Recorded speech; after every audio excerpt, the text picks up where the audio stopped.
20,000. That's the staggering distance in light years between our telescopes here on Earth and the Carina constellation. And right now, one of the most violent and dramatic events in our entire galaxy is unfolding out there. We're looking deep into the cosmos at what is essentially a literal stellar crime scene, a place where the rules of how stars are born are just being completely rewritten. Welcome to this explainer. Today we're unraveling the absolute mystery of Westerlund II. It's a supermassive young star cluster that has had astrophysicists scratching their heads for years. I mean, how do you create such a massive, chaotic grouping of stars so incredibly quickly? Well, thanks to some game-changing new data from infrared and X-ray observatories, we finally have our answer: a high-velocity cosmic collision. Let's dive in. Section 1. The Giant in Carina. To really understand the scale here, Westerlund II has a staggering mass exceeding 7,400 solar masses. That makes it one of the absolute most massive young clusters in the entire Milky Way. It is just packed to the brim with giant O-type stars. Now, you know these are the heavyweights of the universe, right? They're blisteringly hot, incredibly bright, and they burn out very fast. But here is the real kicker, the central mystery of it all.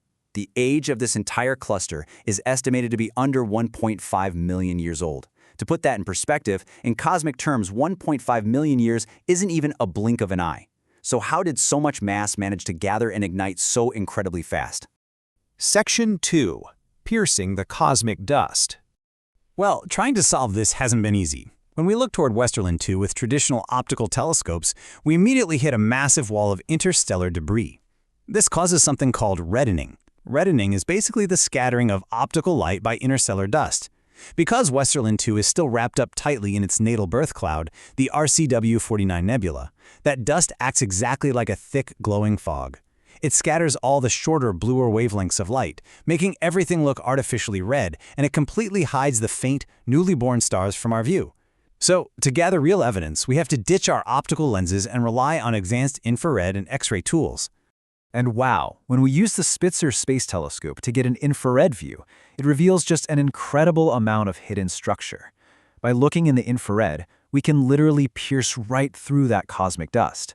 We can clearly see the hot, massive stars in the center, along with these incredibly intense, glowing filamentary structures of gas and dust surrounding them. And those sweeping clouds and hollowed-out cavities, they aren't just pretty to look at. They're actually our very first major clues that something incredibly energetic and incredibly violent shaped this whole region. Section 3. The Supersonic Collision. For a long time, the old theory of star formation assumed a rather gentle, slow process. You'd have this giant molecular cloud, and through slow, quasi-static gas accretion, gravity would just gradually pull material together over millions of years to build massive stellar cores. But the new evidence we have from Westerlund II completely shatters that idea. The reality here is rapid, supersonic shock compression caused by the collision of two massive gas clouds. It's not a slow accumulation at all. We are talking about a violent, explosive cosmic pileup. The proof really comes together when we map the Chandra X-ray distributions right alongside that infrared dust mapping. The alignment is perfect, and honestly, the X-rays are the absolute smoking gun here. X-rays are emitted by the incredibly hot, energetic atmospheres of these young stars. What the data actually shows us are two distinct molecular clouds with a massive velocity difference, one moving at 2 kilometers per second, the other racing at 14 kilometers per second. They are smashing together, and right at the interface of that high-speed collision is exactly where we find this dense pocket of massive young stars. Let's walk through the exact mechanics of this step by step. Step 1. Two giant molecular clouds approach each other at high speeds. Step 2. The supersonic impact hits, creating a massive high-pressure shock interface. Think of it like violently clapping your hands together with a cloud of flour suspended between them. That flour instantly compresses into a dense, flat layer. Step 3. Within that highly compressed shock layer, dense stellar cores form rapidly, completely bypassing the slow gravitational buildup. And finally, Step 4. These cores become so dense and hot that massive O stars instantly ignite. It is an incredibly efficient, brute force method of making stars. Section 4. Forging massive O-stars. The source material puts this perfectly, stating that this is rapid external shock compression, generating high column densities in less than a local freefall time. That last part is absolutely crucial. Local freefall time is essentially the time it would take for a cloud of gas to collapse purely under its own gravity. What this quote is telling us is that the shockwave from the collision is so incredibly powerful that it physically rams the gas together much, much faster than gravity ever could on its own.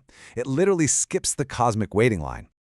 Now, this doesn't just happen anywhere. Some very specific metrics must be met. The colliding clouds need a relative velocity between 10 and 30 kilometers per second to hit that supersonic sweet spot. On top of that, the column density, which is basically a measure of how much stuff is packed into a specific area along our line of sight, needs to be massive, right around 10 to the 23rd power particles per square centimeter. If you don't hit these specific metrics, you simply don't get the multiple massive O-stars. But when those conditions are met, oh man, the physics inside the cloud goes into overdrive.